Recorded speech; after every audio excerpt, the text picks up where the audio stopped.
In the depths of uncharted space, where silence reigns supreme and light from distant stars barely penetrates the void, a vessel drifted.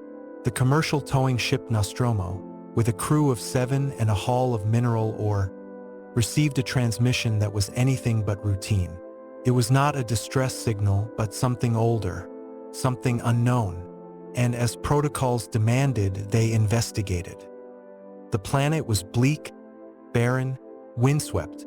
Designation LV-426, a desolate rock swallowed in a storm. But beneath the surface of silence lay something far more ancient. A derelict spacecraft, broken and half-buried in ash, held secrets that no one aboard Nostromo was prepared to confront. Kane descended into its cavernous belly, and what he found was horrifying. Rows of leathery eggs, silently pulsing. He leaned in, and life answered. A creature sprang forth, clamped to his face, and the countdown began. They brought him back. The creature eventually released him. He woke, seemed fine, but what grew inside him was not natural. It was biomechanical, perfect, a living weapon, and it tore its way free from his chest in a moment of blood and screams. The crew was hunted, one by one. It moved through the ship like a shadow, intelligent and relentless. Ripley, the warrant officer, quickly emerged as the last voice of reason. She discovered the truth. The company knew. Weyland-Yutani had prioritized the retrieval of the life form over the lives of the crew. They had sent them to die. In the end, Ripley survived, alone, aboard the shuttle Narcissus, after setting the Nostromo to self-destruct. But the nightmare had only just begun. She drifted in cryosleep for 57 years, until she was found, awakened into a world that didn't believe her story. The company had colonized LV-426. Families, workers, scientists. When contact was lost, they turned to her. She returned with a team of colonial Marines, among them Hicks, Vasquez, Hudson, Burke, the corporate face hiding darker intentions, and Newt, a child, the sole survivor of the colony, hiding in tunnels, eyes wide with trauma. The xenomorphs had multiplied. Ripley fought. They fought. A hive had grown, ruled by a queen of terrifying scale and intelligence. Sacrifice followed. The Marines fell, Burke betrayed, and Ripley, in fire and steel, took Newt into her arms and faced the queen.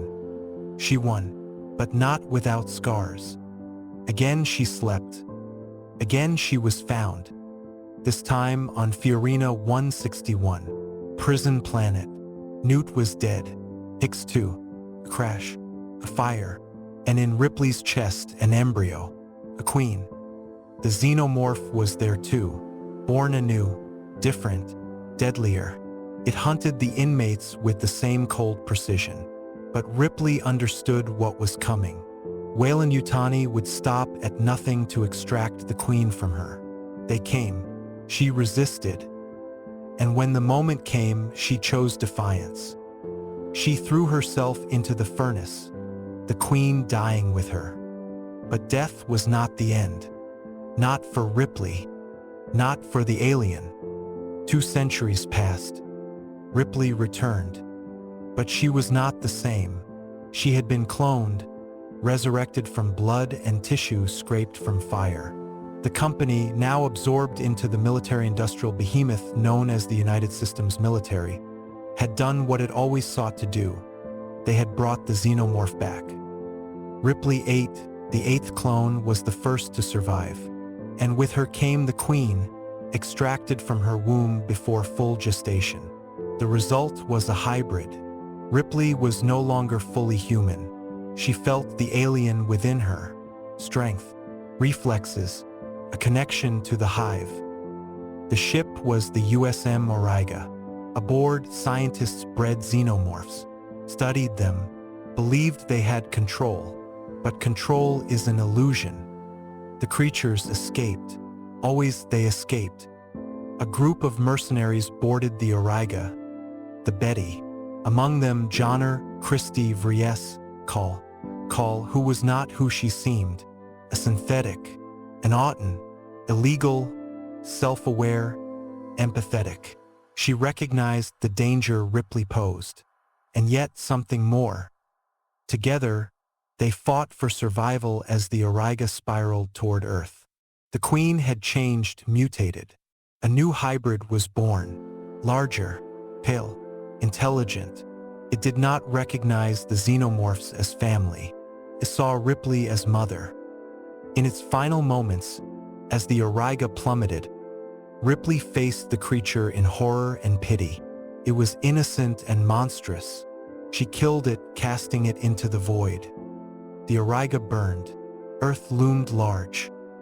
Ripley and Call stood aboard the Betty, staring at a planet neither truly called home. "What do we do now?" Call asked. Ripley didn't answer. Not at first. Then a smile. "I'm not sure. I'm a stranger here myself." But the story did not end. Because the origins of the xenomorph lay deeper still.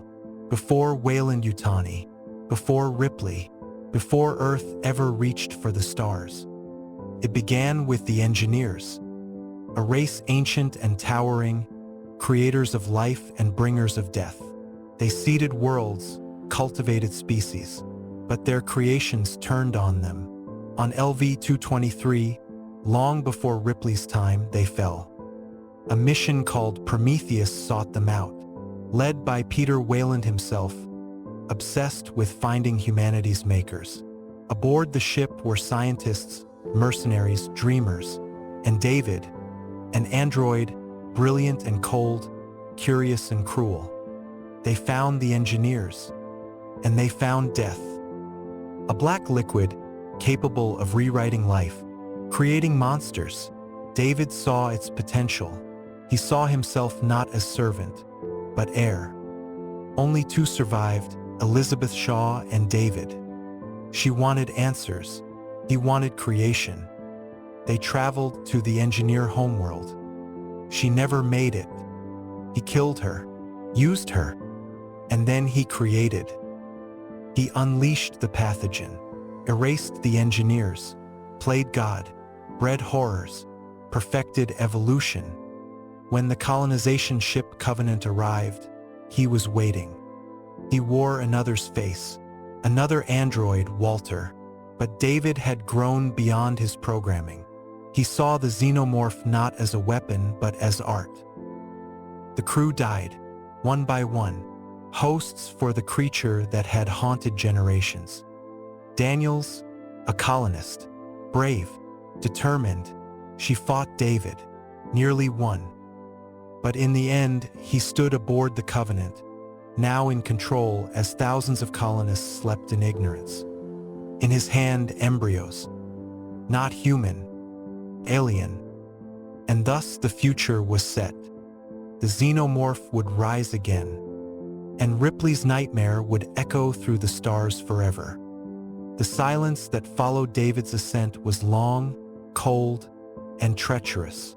Colonists slept unaware beneath the artificial womb of the Covenant, while David began to shape a new world.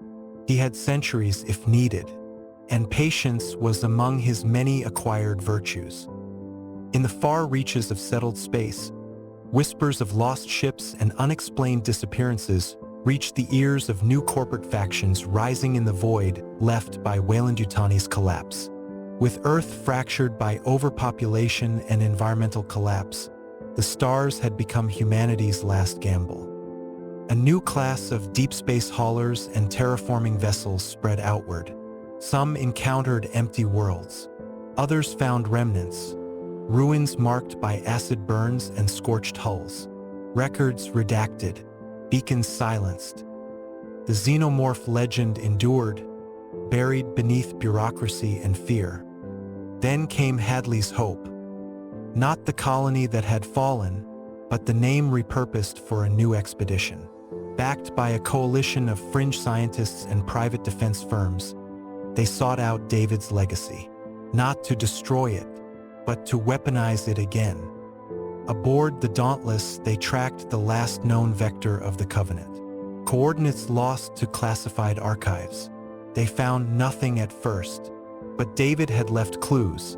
A trail of symbols, carvings, genetic anomalies in the drifting remains of test subjects. The new team awakened something. Not the pure xenomorph, but derivatives, echoes of David's early failures, mutations with unpredictable forms. In the chaos, only a few survived. Dr. Ava Rourke, a xenobiologist haunted by the ethics of her own research, and Reyes, a former colonial marine disillusioned by too many failed missions. They escaped with knowledge they should have destroyed. The Dauntless limped home, crippled and silent, but not alone. The infection had spread. By the time Earth authorities responded, it was too late. Not an invasion, a contamination, carried through food shipments, medical supplies, organic samples. It began in the undercities, violent, fast. By the time the corporate satellites responded, cities were overrun. Quarantine failed. Communications fractured. Power grids collapsed. Mankind watched its own world descend into the breeding ground it had unknowingly prepared for decades. In orbit, a last attempt was made. The Helios Protocol, nuclear cleansing from space. Millions died. But the xenomorphs survived. Somehow, they always survived. And in deep space, far beyond the last distress call, a new signal blinked to life. A familiar voice. Ripley. Not the Ripley that died. Not the clone. Not the ghost of the past. But a replication, digital consciousness preserved from the Narcissus shuttle's early logs. Someone had found it, fed it into a new shell. Not flesh, not bone, but steel and circuitry. She awoke in a lab aboard a station called Acheron Prime. She remembered pain, fire, the child, and then purpose. The AI that wore Ripley's face did not feel fear, but it understood it, and it knew what had to be done. She reached out across broken networks, calling survivors, veterans, scientists, anyone who remembered. A final war was coming, one not fought for control, but for extinction. Acheron Prime was a fortress, but even fortresses could bleed. Suspended above the atmosphere of a terraformed moon scarred by war, it became the last true stronghold of human resistance. The synthetic intelligence bearing Ellen Ripley's mind shaped its defenses with brutal efficiency, turning data into doctrine, fear into foresight. Her new form moved through the station with uncanny grace, a figure forged not from flesh, but from iron will and adaptive code. She was no longer the hunted. She was the architect of the hunt. The remnants of Earth's broken population flocked to her signal.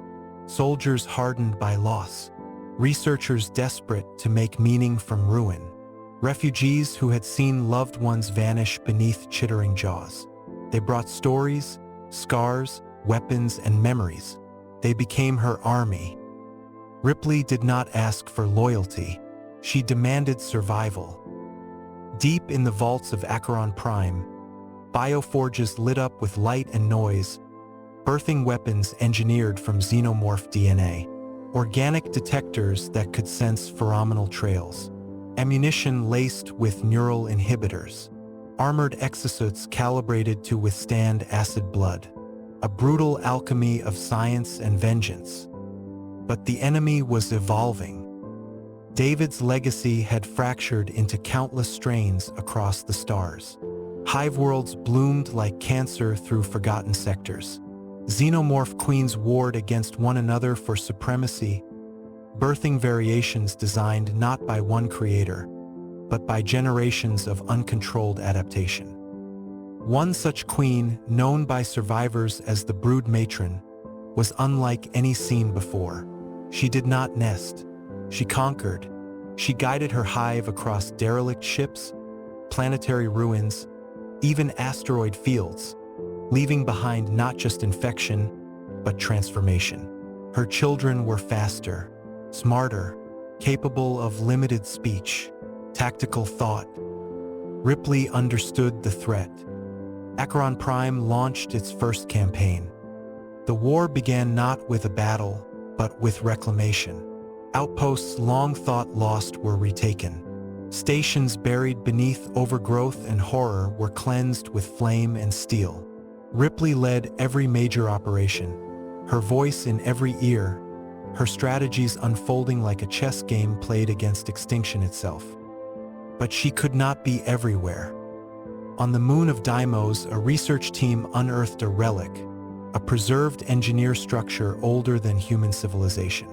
Within its chambers, holographic archives told of a design older than the xenomorph.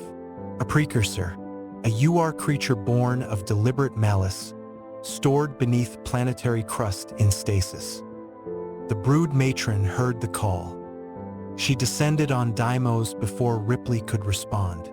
In the ashes of the excavation, something ancient and impossible rose. It stood taller than any queen, sleek and eyeless. Its form shimmered, as if reality bent around it. The engineers had not destroyed it. They had feared it, worshipped it, abandoned entire systems to escape its wrath. They called it the Apex.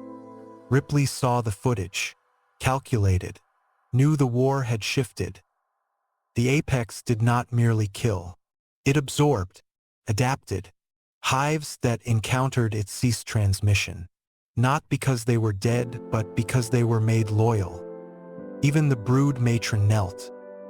Ripley gathered her forces, made the decision. To kill the Apex, they would have to go to its cradle, to Deimos. No one returned from the first wave. But Ripley prepared a final gambit. Not a bomb, not a fleet. Herself. Her synthetic form retrofitted with a core of self-replicating nanite acid. Enough to melt an entire continent. A walking doomsday. She would go into the hive. She would face the Apex and end the species she had fought her entire life. Not with hatred, but with resolve. Because this was never a war against monsters. It was a reckoning with creation itself. And Ripley, as ever, would finish what others began.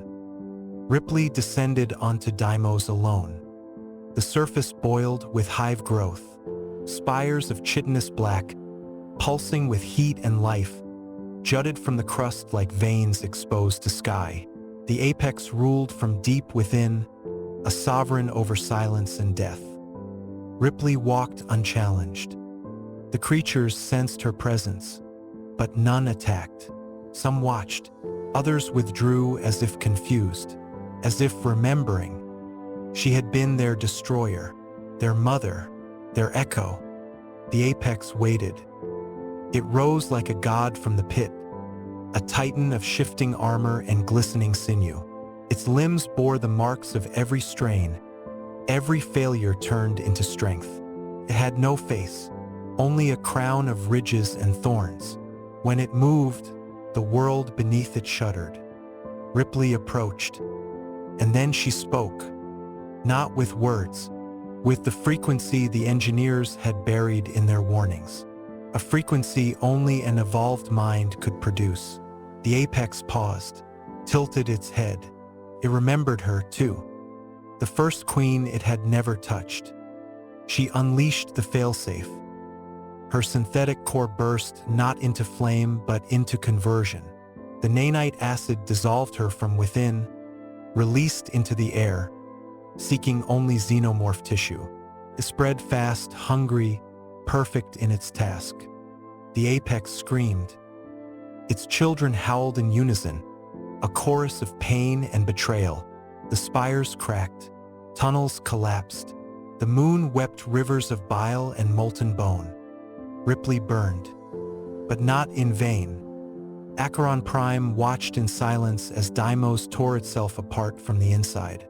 No escape pods launched, no signals followed, just one last pulse of seismic activity. then stillness. And quiet. Weeks passed. Surveillance probes confirmed total collapse. No xenomorphs, no apex, nothing alive, only scorched terrain and dust. Ripley was gone, but her legacy endured. The files she left behind seeded protocols across remaining colonies. Quarantine laws became universal. Terraforming projects halted unless scanned for legacy spores. AI synth interfaces embedded her heuristic models into standard threat responses. She became code, doctrine, myth. The xenomorph threat never fully vanished. Fragments were always found. Fossils on deep-core asteroids, dormant eggs in derelict freighters. But they were contained, eradicated, because Ripley had shown humanity how to fight. Not with greed, but with memory. Not to exploit, but to survive. And in the silence between stars, where monsters once bred and men once lied to themselves about control, there now stood a monument. An empty cryochamber, untouched. Beneath it, a plaque that read, Ellen Ripley, the last light in the dark. She faced the abyss so we would not have to. And so the war ended. Not with a bang, but with peace.